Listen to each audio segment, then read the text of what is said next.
Hashtag the discovery. Marcus pulled his old truck into the snow-covered driveway of his mountain chalet. After 3 long weeks of business meetings in the city, all he wanted was the quiet comfort of his isolated home. The setting sun painted the snowy peaks in shades of orange and pink, and his breath formed small clouds in the cold mountain air. Something felt different as he walked up to his front door. The path had been cleared of snow, but he hadn't hired anyone to maintain the property while he was away. Frowning, he noticed small footprints in the fresh powder near his windows, footprints that looked too light and delicate to be human. His hand shook slightly as he put the key in the lock. The door opened with its familiar creak, but the inside of his home felt change. Marcus couldn't quite put his finger on it at first. Everything was in its place, yet somehow different. The air smelled cleaner than it should have after 3 weeks of being closed up. "Hello," he called out, his voice echoing through the rooms. No answer came back. Moving through his living room, he noticed more strange details. His favorite reading chair had been moved slightly, just enough to catch the best light from the window. The blanket he'd left crumpled on the couch was now neatly folded. In the kitchen, his dishes were clean and stacked perfectly in the cabinet. He distinctly remembered leaving a few dirty plates in the sink before his trip. But the strangest things were the crystals. Tiny, beautiful crystals that sparkled like diamonds were scattered in corners of the rooms. They seemed to glow with a faint blue light when shadows fell across them.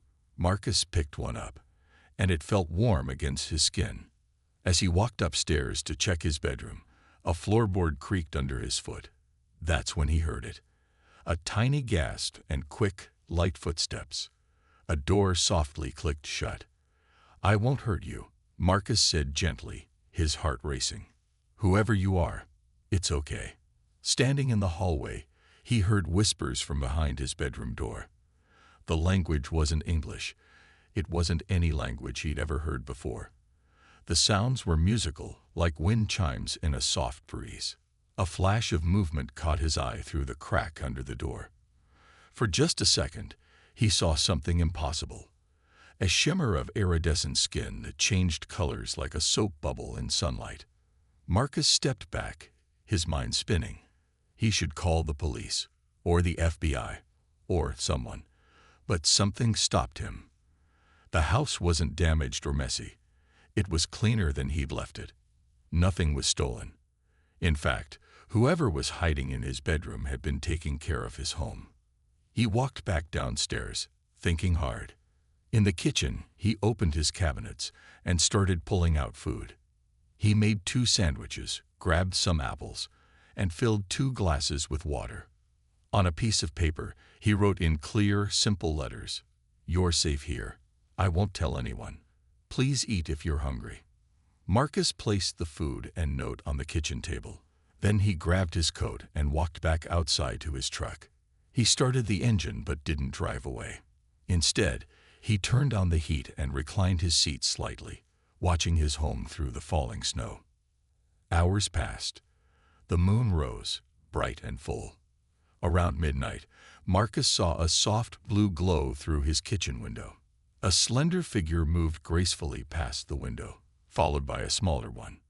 His breath caught in his throat as he glimpsed their ethereal faces, their skin shifting colors in the moonlight. The smaller figure, a child, pointed at his truck. Both shapes quickly disappeared from view. Marcus smiled and settled deeper into his seat. He would wait as long as it took. Sometimes, he thought, the best way to help someone was to be patient and kind. Looking up at his chalet, he whispered into the night, "Take your time. I'll be here when you're ready." Hashtag first contact. 3 days passed. Each morning, Marcus found the food he left out was gone, and tiny crystalline traces sparkled where his mysterious guests had walked. He kept his routine simple and predictable, hoping to help them feel safe. On the 4th morning, as Marcus sat at his kitchen table drinking coffee, he heard soft footsteps on the stairs. He kept his eyes on his cup, trying to appear as harmless as possible. The footsteps paused at the kitchen doorway. "Thank you," said a musical voice, "for not sending us away." Marcus looked up slowly. In the doorway stood a tall, slender woman with skin that rippled with colors like the northern lights. Her large eyes were deep purple, and what looked like starlight sparkled in her silvery hair. Behind her, half hidden, was a small child who shared her mother's ethereal beauty. "You're welcome," Marcus said softly. "I'm Marcus. Would you like some breakfast?" The woman hesitated, then nodded. "I am Lyra," she said, her English careful but clear.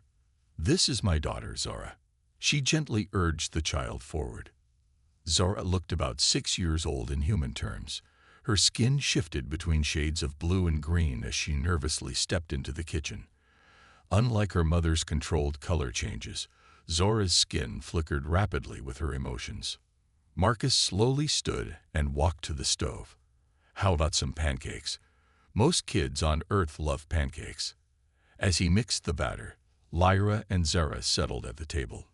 Zara watched with wide eyes as Marcus poured the batter into circles on the hot griddle. "We crashed here 3 months ago," Lyra explained, her voice low. "Our ship's emergency pod malfunctioned over these mountains. We've been moving between empty houses, trying to stay hidden." "Are you running from something?" Marcus asked, flipping a pancake. Lyra's skin darkened to deep blue. "Sadness," Marcus guessed. "On our world, relationships between different castes are forbidden. Zara's father was from the warrior caste. I am from the scholar caste. When they discovered our love," she touched her daughter's hair gently, "we had to leave." Zara suddenly pointed at the pancake that was starting to smoke. "It's getting dark," she said in perfect English, then covered her mouth in surprise at her own outburst. Marcus quickly rescued the pancake, making a silly face as he did. "Good catch, Zara. Would you like this one? It's just a little crispy." To everyone's surprise, Zara giggled. The sound was like tiny bells, and her skin burst into patches of bright yellow and pink. Even Lyra seemed shocked by her daughter's reaction. "She hasn't laughed since we left home," Lyra whispered, her own skin showing swirls of green. "Hope, perhaps." As they ate breakfast, Zora's fears seemed to melt away.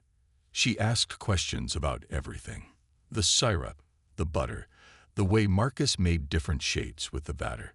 Lyra explained that their people could learn languages instantly through touch, which was how they'd learned English from watching TV in the empty houses. "You're safe here," Marcus assured them. "This chalet is pretty remote. In winter, the nearest neighbor is 5 miles away." Lyra's expression grew serious.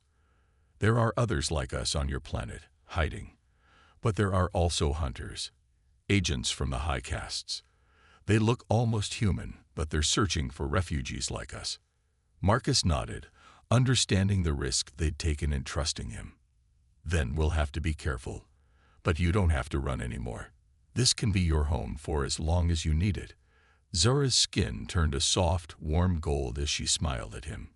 Without warning, she projected an image into Marcus's mind, a feeling of sunshine and safety, of finally finding shelter after a long storm. Marcus smiled back, touched by her trust. "Welcome home," he said simply, and served them more pancakes. A week had passed since Lyra and Zara first sat down for breakfast with Marcus. The chalet was now filled with the sounds of Zora's bell-like laughter and the soft crystalline chimes that formed when mother and daughter spoke in their native language. Marcus sat on the living room floor with Zora, watching in amazement as she used her color-changing abilities to tell stories. Her skin rippled with scenes like a living movie screen. Forests with strange purple trees, cities that floated in the clouds, and creatures Marcus had never imagined. "Your daughter is incredible," Marcus told Lyra, who was watching from the couch. "I've never seen anything like this." Lyra's skin darkened with worry. "This is why we had to leave. On our world, only the highest caste is allowed to have such strong projection abilities." When Zara started showing these powers, she stopped, her colors shifting to deep blues of sadness. Zara stopped her story and looked at her mother. Suddenly, both Marcus and Lyra felt a wave of love and comfort wash over them. Zara was projecting her emotions. Zara, remember what we discussed, Lyra said gently. We must be careful with emotional projections. But why? Marcus asked. It's beautiful. Because they're here, Lyra whispered. The hunters. They can sense strong emotional projections. That's how they track our kind. Marcus moved to the window, checking outside out of habit. The snowy mountain landscape was peaceful as ever, but her words made him uneasy. Tell me more about these hunters, he said, returning to his seat. Lyra's skin rippled with patterns of gray and black. Fear. They look almost exactly like humans, but they're taller. They can pass as human basketball players or models. They use special technology to hide their true nature. Right now, there are at least 3 hunting pairs in every major city on Earth. Zara touched Marcus's hand, and suddenly he saw an image in his mind. Tall, elegant figures with cold eyes and cruel smiles, wearing human faces like masks. That's enough, Zara, Lyra said quickly. No more projections today. Marcus thought for a moment. We need to help you blend in better. If these hunters are looking for your kind, we should teach you how to act more human. Over the next few hours, Marcus taught them simple things. How to walk without their natural grace, how to keep their skin a single color, which took great concentration, and how to use human gestures and expressions. Zara treated it like a game, giggling as she practiced walking clumsily and making exaggerated human faces. But she struggled to control her color changes, her skin still flickering with her emotions. Maybe we can get you some special clothes, Marcus suggested. Something that covers most of your skin when you need to go outside. Outside. Zara's eyes went wide with excitement, her skin bursting into bright yellow patterns. Can we really go outside? Lyra looked uncertain, but Marcus smiled reassuringly. We'll be careful. This mountain is pretty empty in winter. You both need fresh air and sunshine. As if to demonstrate his point, he opened the curtains wide, letting the afternoon sun stream in. Zara ran to the window, her skin shimmering with joy as she watched snowflakes fall. Suddenly, she went still. Her skin turned pale white with fear. Zara, what's wrong? Lyra rushed to her daughter's side. Zara pointed down the mountain road. In the distance, a black car was slowly making its way up the snowy path toward the chalet. They're coming, Zara whispered, her skin now almost transparent with terror. The hunters found us. Marcus sprang into action. Quick, get to the basement hiding spot. 2 days earlier, he had prepared a special place under the old wine cellar, hidden beneath loose floorboards. He'd hoped they would never need to use it. Lyra grabbed Zora's hand, and they rushed down the basement stairs. Their feet made no sound. A skill Marcus now understood came from their homeworld, where being quiet meant survival. The crystals. Lyra whispered urgently. They'll find traces of us. Marcus ran through the house, quickly gathering the tiny crystals their bodies naturally shed. He swept them into a bag just as the black car's engine sound grew louder outside. Down in the basement, Marcus helped Lyra and Zara into the hidden space. It was small but comfortable, lined with blankets and stocked with water and snacks. Most importantly, Marcus had lined it with special insulation he used for his mountain climbing gear. Material designed to block thermal detection. Stay absolutely quiet, he whispered, closing the floor panels over them. No projections, Zora. Not even a little one. Marcus had just straightened up when he heard car doors slam outside. He rushed upstairs, grabbed the bag of crystals, and threw it into his fireplace. The crystals sizzled and vanished in the flames just as someone knocked on his front door. Taking a deep breath, Marcus opened the door. 2 extremely tall people stood there, a man and a woman, both wearing expensive suits despite the snowy weather. They were beautiful in an uncomfortable way, like plastic mannequins trying to look human. Good afternoon, the woman said with an unnatural smile. We're from the International Mountain Property Survey. We're checking all chalets in this area. Marcus noticed they weren't shivering despite the cold. Their feet had left strange marks in the snow, Too light for their size, just like Lyra's. Sorry, folks, Marcus said cheerfully, channeling his best confused but friendly mountain man attitude. I didn't hear anything about a survey. Do you have some ID? The tall man's smile didn't reach his eyes. Of course, but may we come in first? It's quite cold out here. He stepped forward without waiting for an answer. Marcus didn't move from the doorway. Actually, I was just heading out to get supplies before the big storm hits. Need to get to town before the roads get bad. Maybe come back next week. The woman's eyes scanned past him into the house. She pulled out a small device that looked like a phone but hummed strangely. It will only take a moment. We're particularly interested in any unusual activity you might have noticed. Unusual. Marcus scratched his head. Well, had a bear get into my trash last month. And sometimes the northern lights make weird patterns up here. That unusual enough for your survey. The tall man studied Marcus's face carefully. No signs of crystal residue. He murmured to his partner. Thermal readings are normal. Very well, the woman said, her perfect smile never changing. We'll return another time. Here's our card. Marcus took the card, noticing how cold the woman's fingers were. The card read Global Migration Control, completely different from what they'd claimed before. He watched them drive away, his heart pounding. Only when their car disappeared around the mountain bend did he run back to the basement. Lifting the floor panels, he found Zora curled up in her mother's arms, both of their skins nearly transparent with fear. They're gone, he said softly. But they'll be back. We need to be better prepared. Lyra emerged from the hiding spot, her skin slowly regaining its normal colors. You saved us, she whispered. But how did you know what to do? Marcus smiled grimly. I grew up hiking these mountains. Out here, you learn to prepare for every kind of danger. Now let's figure out how to keep you both safe next time. Zora hugged his legs, projecting feelings of gratitude and trust. Despite the danger, Marcus knew he would do anything to protect his new family. After the hunter's visit, Marcus knew they needed help. That evening, as Lyra and Zara slept upstairs, he made a difficult phone call to his sister Sarah, a scientist who worked on classified projects. Sarah, it's Marcus. I need your help with something unusual.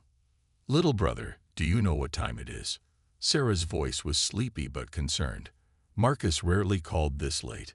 Remember when we were kids, and we promised to always believe each other, no matter how crazy things sounded. Marcus took a deep breath. I need that promise now. Over the next 10 minutes, Marcus told Sarah everything. When he finished, there was a long silence on the phone. Sarah, are you still there? Send me a picture, Sarah said finally, but not of their faces, just the color changes. Marcus walked upstairs quietly and took a photo of Lyra's hand as she slept, her skin showing gentle waves of peaceful blue colors. He sent it to Sarah. His phone rang again almost immediately. Get them ready, Sarah said urgently. I'm coming tomorrow.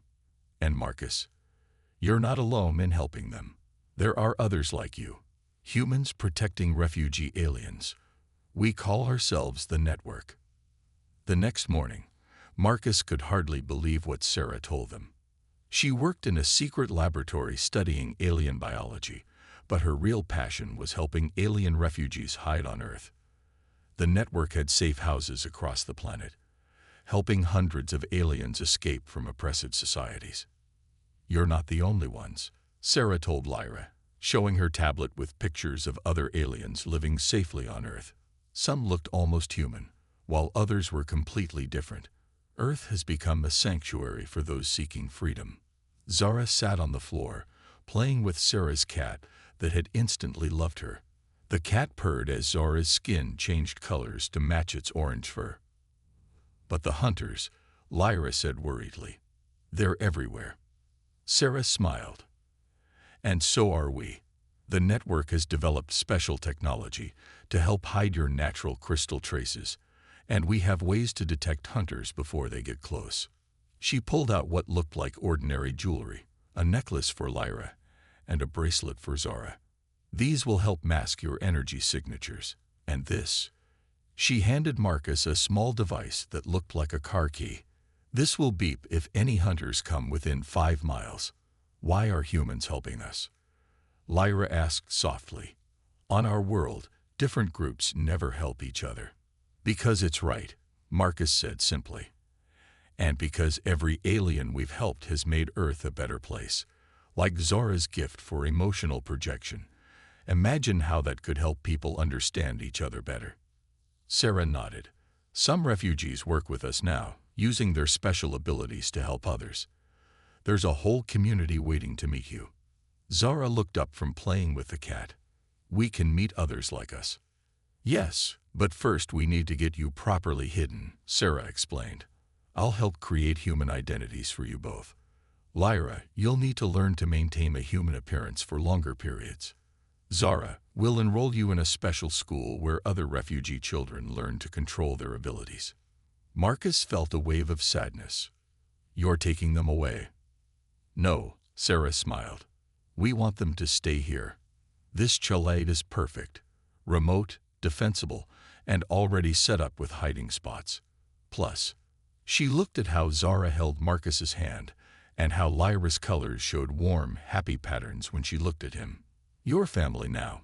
We just need to make it safer for them to live here. Lyra's skin shimmered with hope. Family, she repeated softly, the word carrying all the weight of their journey across the stars to find a new home. Family, Zara agreed, projecting a feeling of belonging that made everyone in the room smile. Marcus looked at his sister gratefully. For the first time since finding Lyra and Zara in his chalet, he felt truly confident that everything would be okay. 2 weeks after Sarah's visit, life at the chalet had fallen into a comfortable routine.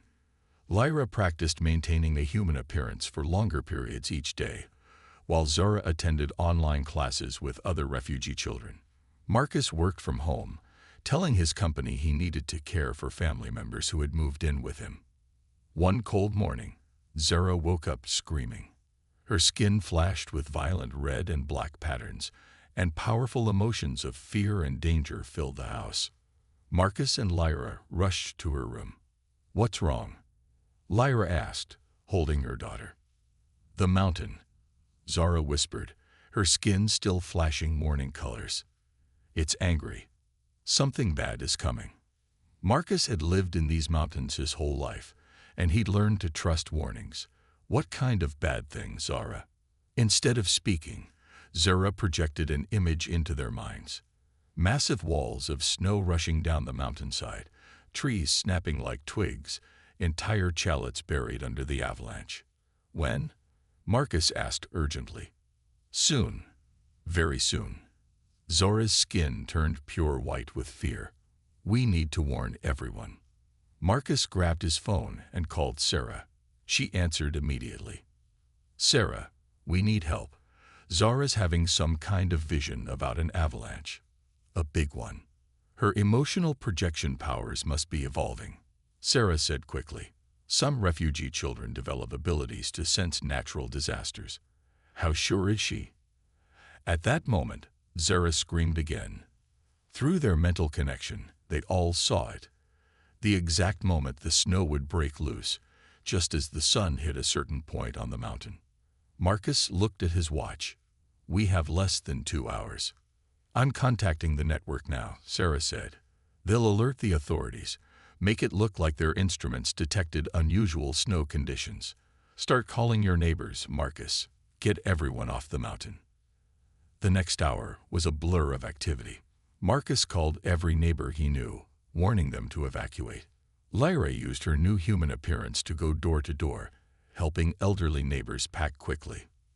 The network sent emergency vehicles to help people evacuate, all while making it look like a routine safety precaution. Zara stayed in the chalet with Marcus, projecting updates about the mountain's condition.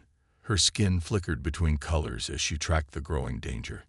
10 minutes, she suddenly shouted. Her skin turned deep red with urgency. Is everyone safe? Marcus checked the evacuation list on his phone. The Thompsons haven't checked in yet. They're 3 chalets down. Without hesitation, he grabbed his coat and ran out. Through the mental link, Zara guided him, showing him exactly where the snow would break. He found the elderly couple still packing their photos and valuables. "No time," he shouted, helping them to his truck. "We need to go now." They were driving down the mountain road when Zara's prediction came true. The sound was like thunder as tons of snow broke loose. Through the rearview mirror, Marcus watched as the avalanche crashed through the exact spot they'd been minutes before. Later that evening, as emergency teams assessed the damage, the news reported a miracle evacuation. Thanks to advanced monitoring systems, hundreds of lives had been saved. No one had died. Back at the chalet, which was safely out of the avalanche's path, Zara sat quietly with her mother and Marcus. "You saved all those people," Marcus said softly. Zara's skin showed swirls of purple, confusion. "On our world, they said my powers were dangerous, that they made me a threat." Lyra hugged her daughter tightly. "They were wrong. Your gift just saved hundreds of lives. And proved something important," Marcus added. "You were meant to be here, Zara. Both of you were. Sometimes the things others fear about us are exactly what make us special." Through their mental link, Zara shared her feelings. Pride, joy, and for the first time since arriving on Earth, a sense of true purpose. Her skin glowed with beautiful patterns of gold and silver, colors they'd never seen before. "Look," Lyra gasped. "Those are the colors of our highest blessing." "Zara, you've found your calling." Marcus smiled, watching the golden light dance across the room. Sometimes, he thought, the best families are the ones we choose, even if they come from different worlds. The news about the avalanche spread quickly, too quickly. 3 days after Zara's warning saved the mountain community, Sarah's detection device started beeping continuously. "They're coming," Sarah warned over the phone. "At least 6 hunter pairs heading your way." Someone noticed there was no scientific explanation for the evacuation's perfect timing. Marcus looked at Lyra and Zara, who were already packing their emergency bags. "Where can we go?" "The network has a safe house in the old mining tunnels," Sarah said. "Head there. I'm sending help." They left the chalet just as the sun was setting. Marcus drove his old truck carefully down unused logging roads, paths he'd known since childhood. Lyra sat beside him, maintaining her human appearance despite her fear. In the back seat, Zara kept watch, her natural ability to sense danger now stronger than ever. "2 hunter vehicles behind us," Zara whispered. "They're using tracking devices." Marcus smiled grimly. "They may have fancy alien technology, but I know these mountains better than anyone." He turned off the main path onto a narrow trail that wound between thick trees. The truck's heavy-duty tires gripped the rough ground easily. Behind them, they heard the sound of expensive cars struggling on the difficult terrain. "More coming from the north," Zara reported, her skin flickering with warning colors. "They're trying to surround us." Suddenly, bright lights appeared ahead of them. Marcus almost turned around until he saw a familiar face. Tom, his old mountain rescue teammate. "The network called," Tom said quickly as they pulled up. "We've got 4 rescue teams ready to help. We'll split up. They can't chase all of us." Within minutes, 5 identical trucks headed in different directions into the darkness. Marcus's truck followed Tom's toward the old mining complex, while the other 3 trucks served as decoys. "Look," Zara pointed at the sky. 2 sleek black helicopters appeared, using searchlights to scan the ground. "They're getting desperate," Lyra said. "They're breaking their own rules about using obvious alien technology." Marcus drove faster, following Tom's truck into a narrow canyon. The helicopter's searchlights couldn't reach between the tight rock walls. "Zara," Marcus said, "can you project emotions to the other rescue trucks? Let them know if hunters are getting too close." Zara nodded, her skin glowing with concentration. Through her powers, she connected with the other drivers, warning them of danger and helping them stay safe. One of the black helicopters flew too low, trying to see into the canyon. Its strange engine made a high-pitched whine that hurt their ears. They're not used to flying in mountain air, Marcus realized. The thin atmosphere is affecting their alien technology.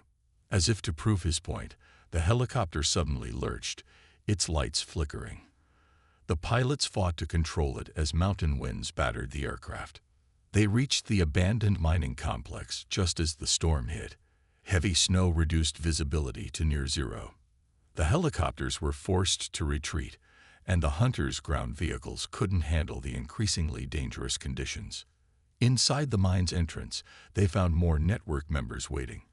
The old tunnels had been converted into a comfortable living space, with lights, heaters, and supplies. "The hunters can't follow us here," Tom explained. "These tunnels are lined with special materials that block their tracking devices. Sarah's team set it up months ago." Zora sent out one last emotional pulse, checking on the decoy trucks. Through her power, they learned that all the other drivers had reached safety. The hunters had failed. "You see," Marcus said to Lyra and Zara as they settled into their temporary home. "Human technology might be simpler, but we understand our planet. That gives us an advantage they don't have." Lyra's skin showed patterns of relief and gratitude. "All my life, I thought advanced technology meant safety. But here on Earth, I'm learning that knowledge, courage, and friendship are more powerful than any machine." Through their mental connection, Zara shared an image. The hunters' fancy ships and devices, failing against the simple strength of Earth's mountains and the determination of its people. A week passed in the mining complex. The network had turned the old tunnels into a comfortable refuge, with separate living spaces for several refugee families. Zara was delighted to meet other alien children, each with their own unique abilities. But their peace didn't last long. One morning, Zara woke up screaming. "They found us." Her skin turned ghostly white. "They're coming through the back tunnels." Marcus rushed to the security room, where Tom and other network members monitored the complex's entrances. The screens showed a group of hunters using strange devices to melt through the tunnel's protective walls. "How did they find us?" Lyra asked, holding Zora close. "They didn't," said a new voice. Everyone turned to see Sarah entering the room. "They found me and followed me here. I'm sorry." Before anyone could react, alarms blared throughout the complex. The hunters had broken through. "Everyone to the emergency bunker," Tom ordered, but Marcus had another idea. "No," he said firmly. "We're tired of running. This complex has everything we need to stop them. We just need to think differently." Sarah smiled, understanding her brother's plan. "The tunnels are our advantage. We know them, they don't." Marcus quickly organized their defense. The other refugee families moved to the secure bunker, while a small group stayed to fight. They had minutes before the hunters would reach them. "Zara," Marcus knelt in front of the scared child. "Your emotional projection. Can you share it with everyone who's helping us? Help us work together." Zara nodded bravely. Her skin glowed with a deep purple light as she connected everyone's minds. Suddenly, they could all feel each other's presence, could coordinate without speaking. The hunters entered the main tunnel, their elegant weapons glowing with strange energy. They looked almost human, but their movements were too perfect, too smooth. Through Zara's connection, Marcus directed their defense. Tom and his team used their mountain rescue skills to rappel from the high tunnel ceilings, surprising the hunters from above.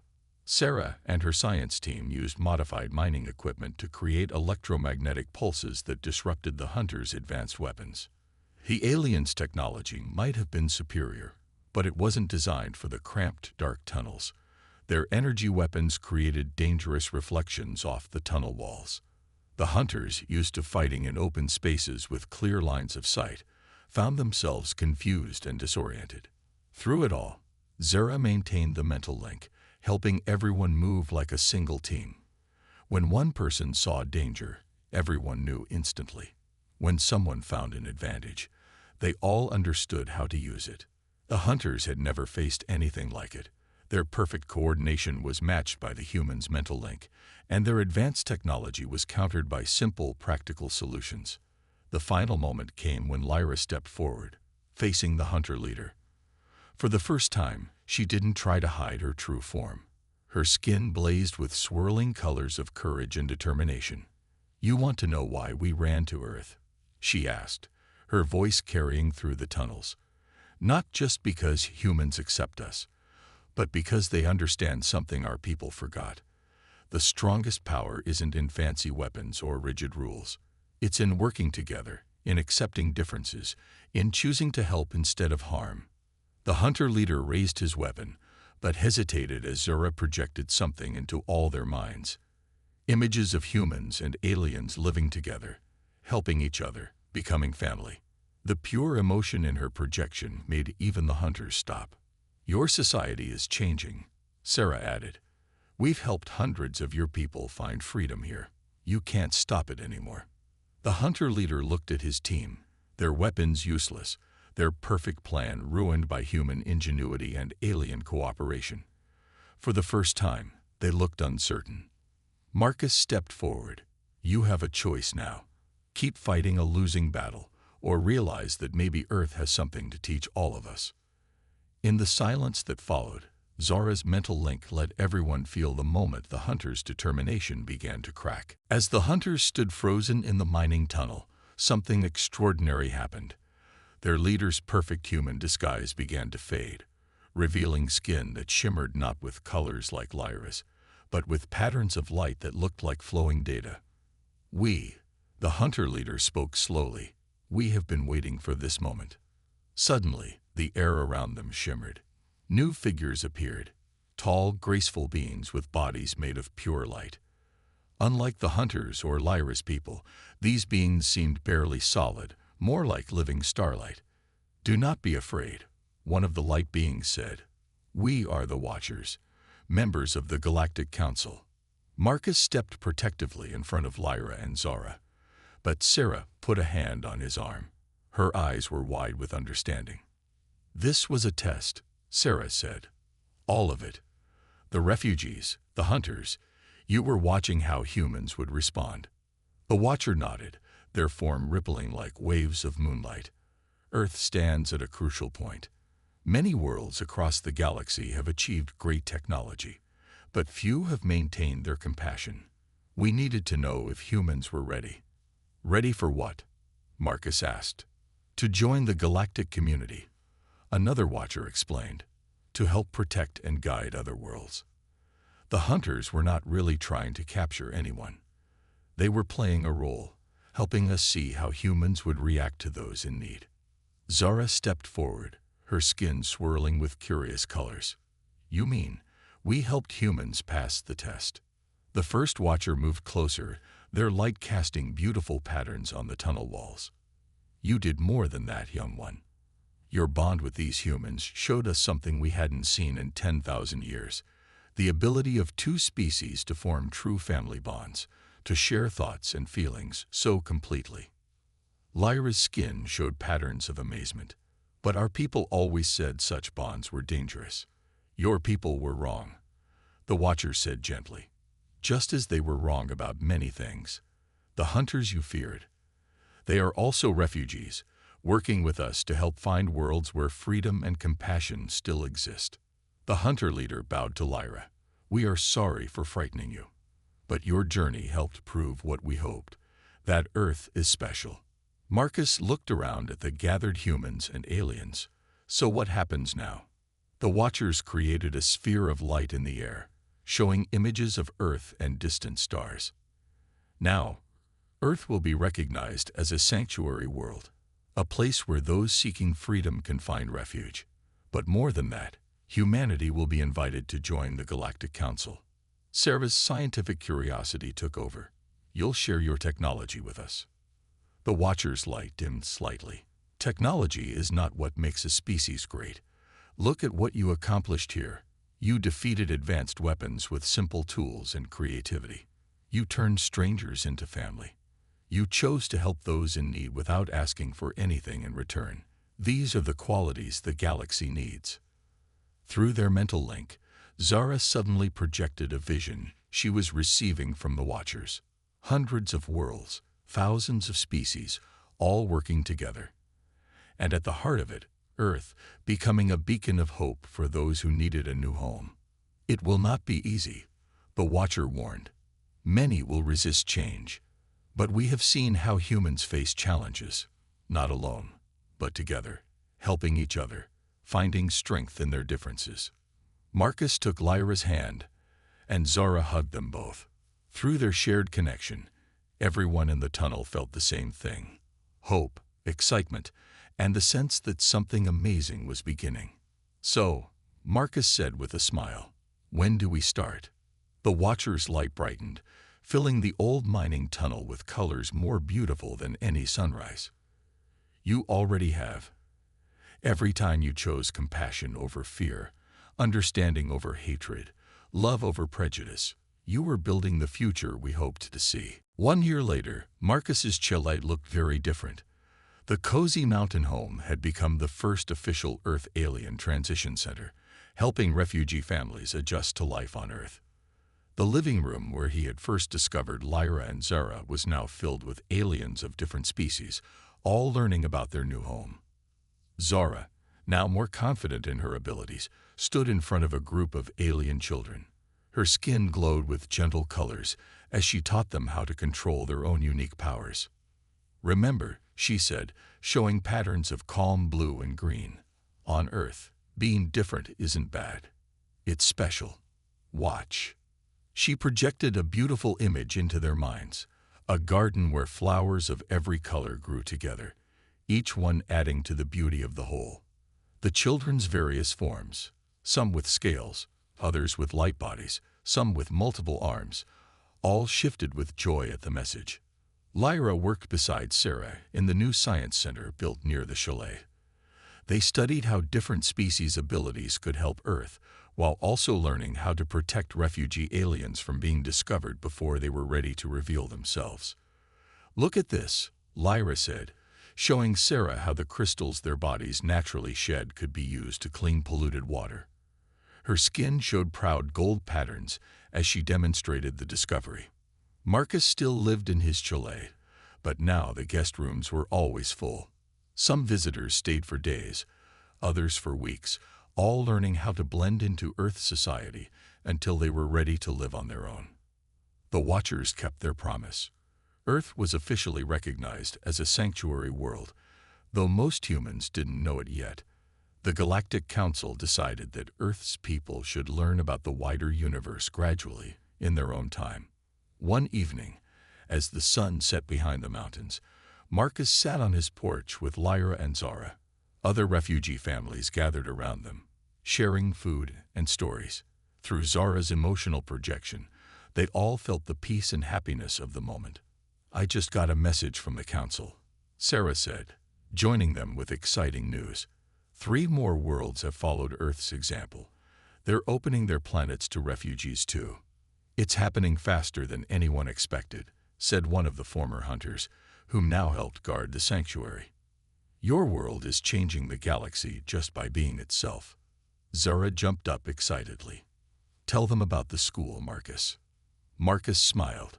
They had just finished building a special school near the chalet, hidden from regular view by the Watcher's technology. Here, alien children would learn alongside accepting human kids, growing up together in harmony. "Next month," he said, "we start our first combined classes. Human children whose parents work with the network will study with refugee children. They'll learn from each other, grow up understanding different cultures. And I'm going to be a teacher," Zara said proudly, her skin sparkling with happy colors. Through their mental link, she shared her dream of a future where no child would have to hide who they really were. Lyra took Marcus's hand, her skin showing the deep purple patterns that meant love. "When I crashed on this mountain with Zara, I thought we had reached the end of our journey. Instead, it was just the beginning." As the stars came out, more families gathered on the porch. Humans and aliens sat together, sharing food, telling stories, and planning for the future. Above them, hidden spacecraft carried new refugees to Earth, while others headed out to spread Earth's message of acceptance to distant worlds. "You know what's funny?" Marcus said, looking at his unusual family. "A year ago, I came home to find aliens hiding in my chalet. Now look, we're helping change the whole galaxy." Zora hugged him, projecting feelings of love and belonging to everyone present. In that moment, under the stars that no longer seemed so far away, they all understood a simple truth. Family isn't about where you come from or what you look like. It's about the connections you make and the love you share. Earth's first year as a sanctuary world was ending, but its story was just beginning. And it all started with a simple choice to help those in need, to turn strangers into family, and to believe that love and acceptance could change not just one world, but all of them.